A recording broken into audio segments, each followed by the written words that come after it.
शकतो। बाबांना समाजाने एवढा त्रास दिला आणि मग बाबाचं 4थी पर्यंत शिक्षण लोणीला झालं। पुन्हा गावात आले। गावाला आल्याच्या नंतर शेतकऱ्याच्या मुलांना काय काम द्यायचं, मग गुरं सांभाळा, शेळ्या सांभाळा। आणि एक वेळेस ते, आता मी शॉर्टमध्ये सांगणार आहे, जास्त विश्लेषण केलं तर वेळ पुरणार नाही आपल्याला। एक दिवशी ते गुरं घेऊन शेतात गेलेले आणि त्यांच्या त्या भाकरी गायीने खाल्ल्या आणि त्यांचा भाऊ होता छोटा बरोबर। तेव्हा तो रडायला लागला, आबा मला भूक लागली, आबा मला भूक लागली। त्यावेळेला आबा बोलले, तुला भूक लागली ना, चल मला भाकरीचा मंत्र येतो। आणि दगडवर केलाय। दगडवर केल्याच्या नंतर त्याच्याकडून गरमागरम ज्वारीची भाकरी आली। सामान्य होते का? हा त्यांच्या जीवनातला दुसरा चमत्कार। एक दिवशी गीतेबाबांची दिंडी पंढरपूरला चालली होती।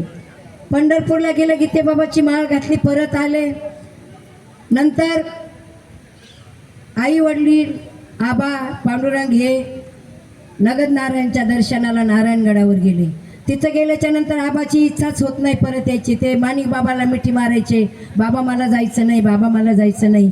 त्यावेळेला माणिक बाबा बोलले, पाटील त्याची आहे इच्छा तर राहू द्या इथं, मी त्याला शालेय शिक्षण देईन, त्याला अध्यात्मातलं शिक्षण देईन। आणि नावीलाच झाला, आई वडील परत आले। आबा एवढे हुशार आहे ते माणिक बाबाने ओळखलं। माणिक बाबा बोलायचे, बाबा मला अनुग्रह पाहिजे। बाबा बोलायचे, नाही तू अजून लहान आहेस, तुला अनुग्रह मी नाही देत। पण आबाचा रोज एकच प्रश्न आणि बाबाचं एकच उत्तर।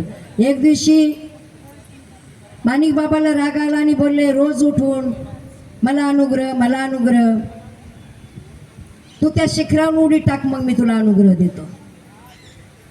एवढंच का बाबा? म्हणून आबा सर सर सर त्या शिखरावर चढले आणि डोळ्याचं पातळ लवतं ना लवतं तोपर्यंत आबाने वरून उडी टाकली। जेव्हा आबाने वरून उडी टाकली त्यावेळेला माणिक बाबा जोरात ओरडले, भगवान माझ्या आबाला सांभाळ, माझ्या आबाला सांभाळ। आणि माणिक बाबा धावत गेले आणि आबाला मिठी मारली आणि आता पहिला अनुग्रह तुझा। आणि त्या दिवशी दसऱ्याचा दिवस होता, त्या दिवशी आबाला अनुग्रह दिला आणि सांगितलं, आजपासून तुझं नाव भगवान। आता इथून पुढे भगवान सुरू झालं।